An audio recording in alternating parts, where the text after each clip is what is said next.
Guys, जैसा कि हमने पिछले एपिसोड में देखा कि आओ चेन ने सारे कनेक्शन को तोड़ना शुरू कर दिया था ताकि ऑस्टिन ग्रिफिन को मार सके, पर शेरिन उसे भूल नहीं सकती थी। वो हाव्यू के साथ वापस लौट आई थी और उसने आओ चेन की एक याद को अपने पास संभाल कर रख लिया था और हाव्यू आओ चेन के साथ ऑस्टिन ग्रिफिन से फाइट करने लग गया था। हाव्यू ऑस्टिन ग्रिफिन को अपने साथ ही खत्म करना चाहता था, इसलिए वो अंदर ही अंदर उससे लड़ने लग गया था। वो उसे खाने की कोशिश कर रहा था, पर ऑस्टिन ग्रिफिन काफी ताकतवर था। उसने पीट पीट कर हाव्यू की हालत खराब कर दी थी और वो उसे मरने की कगार पर पहुंच गया था, पर अभी भी वो आओ चेन का ही नाम ले रहा था। ऑस्टिन ग्रिफिन उसे दूर फेंक देता है और हाव्यू पर पैर रखकर कहता है कि अब तुम्हारे मरने का वक्त आ गया है, और वो अपनी स्वॉर्ड को उसकी बॉडी में घोंपने लगता है। पर तभी आओ चेन ऑस्टिन ग्रिफिन की बाहरी बॉडी पर हमला कर देता है और अपनी एक स्वॉर्ड स्लेश से एक भयानक एनर्जी अटैक करता है। ये वार इतना पावरफुल होता है कि ऑस्टिन ग्रिफिन को दर्द हो रहा था। आओ चेन को हाव्यू के साथ ब्लड कॉन्टेक्ट होने की वजह से उसके दर्द का एहसास हो चुका था, इसलिए वो उसे बचाने के लिए ऑस्टिन ग्रिफिन पर हमला कर रहा था और उसे अपने पास समन करके बुलाने लगता है। ऑस्टिन ग्रिफिन तेज दहाड़ से आओ चेन को दूर कर देता है, जिससे आओ चेन भी घायल हो जाता है, पर हाव्यू उसके हाथ में आ जाता है। हाव्यू जब आंखें खोलता है तो वो अपने सामने आओ चेन को देखता है और आओ चेन उसे कहता है कि तुम्हारा भाई तुम्हारे पास आ गया है, अब तुम्हें डरने की कोई जरूरत नहीं है। हाव्यू रोने लग जाता है, पर अब ऑस्टिन ग्रिफिन अपनी एनर्जी से खुद को वापस ठीक कर लेता है और वो आओ चेन से कहता है कि तुम वाकई भाई के प्यार का बेहद खतरनाक नाटक करते हो, पर फिर तुम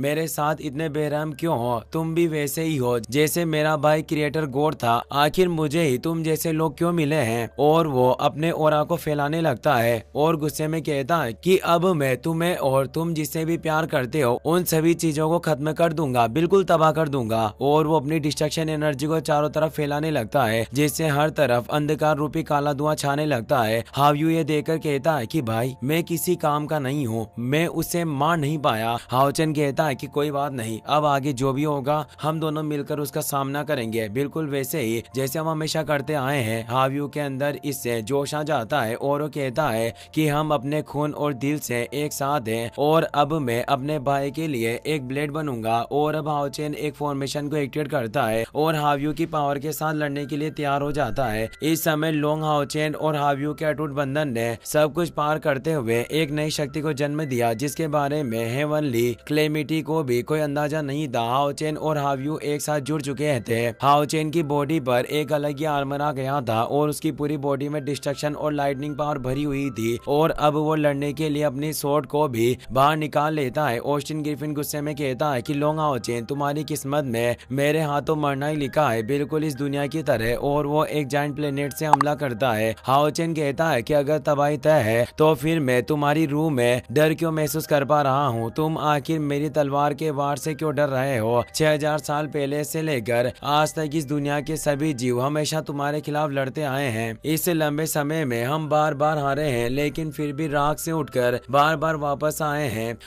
और उन सभी मरे हुए लोगों की एनर्जी भी आओ चेन के पास आ गई थी। वो समझ गया था कि ऑस्टिन ग्रिफिन जिस पावर से डरता था वो लोगों के अंदर जलने वाली चिंगारी है जो कभी नहीं बुझेगी, उम्मीद की चिंगारी। और अब उसी उम्मीद की पावर से आओ चेन के अंदर हजारों लोगों की ताकत आ गई थी, और अब वो एक पावरफुल स्वॉर्ड अटैक करने के लिए आगे बढ़ता है और कहता है कि चाहे तबाही कितनी भी बड़ी क्यों ना आने वाली हो, पर हम कभी उम्मीद नहीं छोड़ेंगे। और अपनी स्वॉर्ड से ऑस्टिन ग्रिफिन के उस प्लेनेट को भी काट देता है और सीधा ऑस्टिन ग्रिफिन पर भी हमला करता है। हाव्यू और आओ चेन अपनी पूरी पावर लगा रहे थे, जिससे ऑस्टिन ग्रिफिन बच नहीं पाता और वो एक पूरे प्लेनेट के साथ नष्ट हो जाता है। वहीं होली डेमन कॉन्टिनेंट पर छाए हुए काले बादल हट जाते हैं और हर जगह सुनहरी रोशनी फैलने लगती है, क्योंकि इंसानों की आजादी का नया सूरज अब उग चुका था जो चारों तरफ अपनी रोशनी फैला रहा था। वहीं अब हमें आओ चेन को दिखाया जाता है जो एक खूबसूरत जगह पर हाव्यू के साथ होता है। हाव्यू काफी खुश था कि आखिर हम उसे ऑस्टिन ग्रिफिन को मारने में सफल रहे और हम जीत गए। आओ चेन उसे कहता है कि हाँ हम जीत गए और आज जो भी हुआ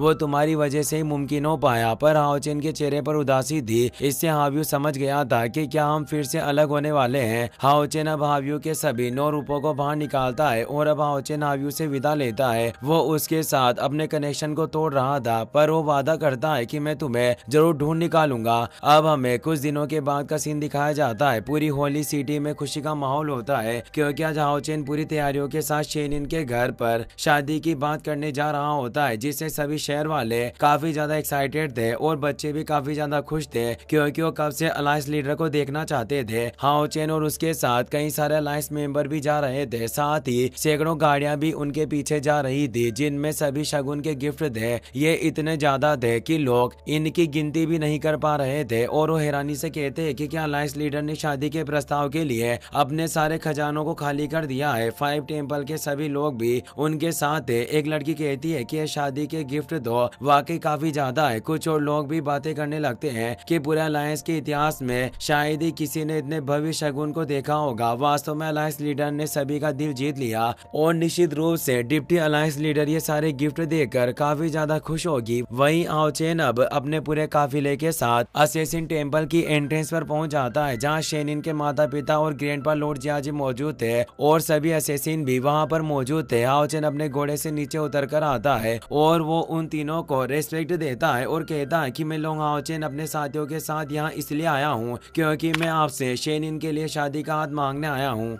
इससे शेनिन के माता पिता खुश होते हैं और उसे उठाने के लिए आगे बढ़ने लगते हैं, पर लॉर्ड जियाजी अपना सख्तपन दिखाते हुए खासकर उन्हें रोक देते हैं और कहते हैं कि लड़के, तुम्हें क्या लगता है कि तुम सिर्फ इतने से शगुन के साथ मेरी पोती शेनिन से शादी कर सकते हो? ये सारे गिफ्ट भी काफी नहीं है। ये सुनकर हाओ चेन हैरान रह जाता है। चेनिंग की ग्रैंड मदर कहती है कि हाओ चेन ने पूरे अलायंस की जमा पूंजी इकट्ठी कर ली है और साथ ही सभी 5 टेंपल के ट्रेजर भी इकट्ठा कर लिए गए हैं, फिर भी आपको यह सब कम लग रहा है। मैजिकल टेंपल मास्टर कहते हैं कि लॉर्ड जियाजी, आपको इतना ज्यादा भाव नहीं खाना चाहिए। मैं जानता हूँ कि आप मनी मन इतने खुश हैं कि फूले नहीं समा रहे हैं, फिर भी इस तरह सख्त होने का नाटक करके प्लीज आप अलायंस लीडर को परेशान न करें। लॉर्ड जियाजी खांसते हुए आगे बढ़ते हैं और कहते हैं कि आखिर मुझे क्यों नहीं इतराना चाहिए? मेरी ग्रैंड डॉटर आखिर है ही इतनी अच्छी, मैं तुम्हें इतनी आसानी से शेनिन से शादी नहीं करने दूंगा। तभी रूयान कहती है कि अगर आप ऐसे ही अपनी बातों पर अड़े रहे तो भले अलायंस लीडर आपको कुछ ना कहे, लेकिन आपकी प्यारी परपोती आपकी जरूर पिटाई कर देगी क्योंकि शेनिन वहां आ चुकी थी। उसके हाथ में साइड वेपन था और वो गुस्से में लग रही थी, जिससे लॉर्ड जियाजी भी काफी डर जाते हैं। सभी असेसियन उसके आगे झुक जाते हैं। शेनिन हाओ चेन की तरफ आगे बढ़ती है।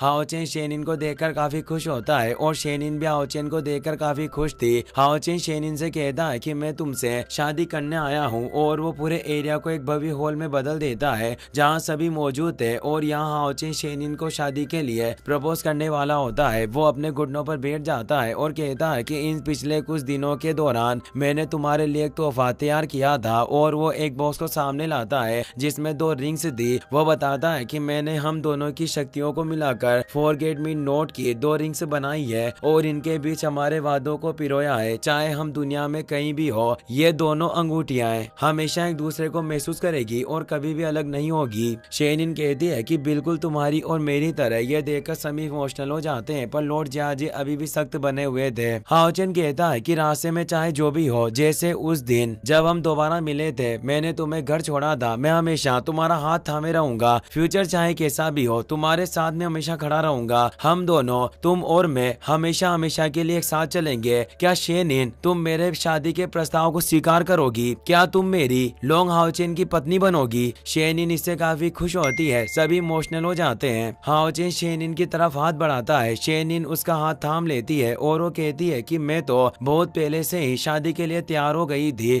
मुझे तुम्हारा प्रस्ताव मंजूर है। और वो दोनों रिंग्स को उठाते हैं। सबसे पहले हाओ चेन शेनिन को रिंग पहनाता है और फिर शेनिन हाओ चेन को। इस तरह उनकी एंगेजमेंट कंप्लीट हो जाती है और दोनों एक दूसरे को हक कर लेते हैं और फिर दोनों एक दूसरे को किस कर लेते हैं। सभी काफी खुश थे। लॉर्ड जियाजी भी इमोशनल हो गए थे और कहते हैं कि मेरी भी इस रिश्ते को लेकर हामी है। मैं सख्त होकर कोई खलनायक नहीं बनना चाहता। चेनिंग इमोशनल हो गई थी और वो कहती है कि आप दोनों ऐसे ही खुश रहना, इससे ज्यादा मेरे लिए खुशी की बात कोई हो ही नहीं सकती। इस पर यांग वेन जाओ कहता है कि हम सब भी इसी तरह खुश रहेंगे। हाओ चेन की पूरी टीम अपने अपने पार्टनर के साथ खुश थी। इसी के साथ ये एपिसोड यहीं खत्म हो जाता है, पर अगले पार्ट में हाओ चेन और शेनिन की शादी होगी। अगर आप वो वीडियो भी जल्दी देखना चाहते हैं तो इस वीडियो का 5K लाइक एम भी जल्दी पूरा कर देना। साथ ही वीडियो को अपने दोस्तों के साथ शेयर करना ना भूलें। Thanks for watching.